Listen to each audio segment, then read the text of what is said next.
again.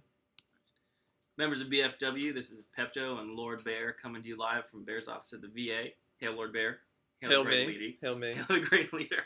We're joined here today by Wolfie, who's standing by on the opposite side of the desk. Woo! Figured we'd take a look at our glorious victory over Rise of the Fell.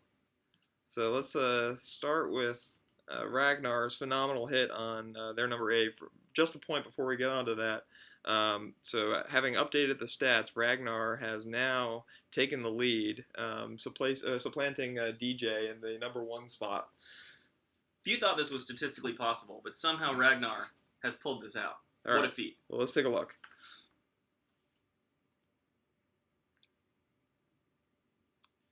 All right, here we go. Ragnar's going with an interesting triple golem, P.E.K.K.A. backdoor hogs kind of a loadout here. A little heavy on the wizards for my taste, but let's see what happens.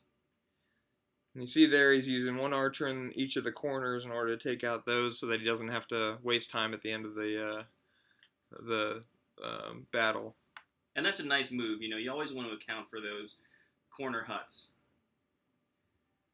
There we go, triggering a giant bomb. His troops funneling into the jump. The question is, what does he do about the core and the CC troops? There's P.E.K.K.A.s go down, get stuck on a little bit of a wall. But he's able to support his troops pretty heavily with a lot of heals up front. Yeah, and I think that's a key to his victory here, is using a lot of heals here. I think that, you know, the other way you could have gone about this is have multiple jumps, because this is a base that has a lot of compartments, and so it's going to take his troops some time in order to get through them. But since he does have those P.E.K.K.A.s, you know, those high hit point troops, he's able to sustain them with just heals and give them the time to get through those walls.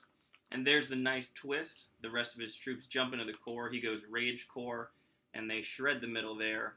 He gets 2 circling crews, and he deployed hogs there to try to support his wizards.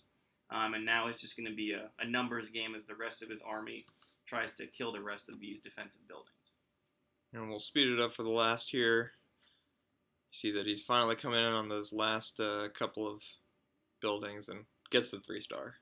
Excellent hit.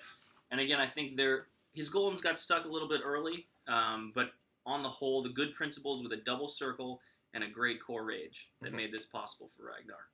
Well played, current leader.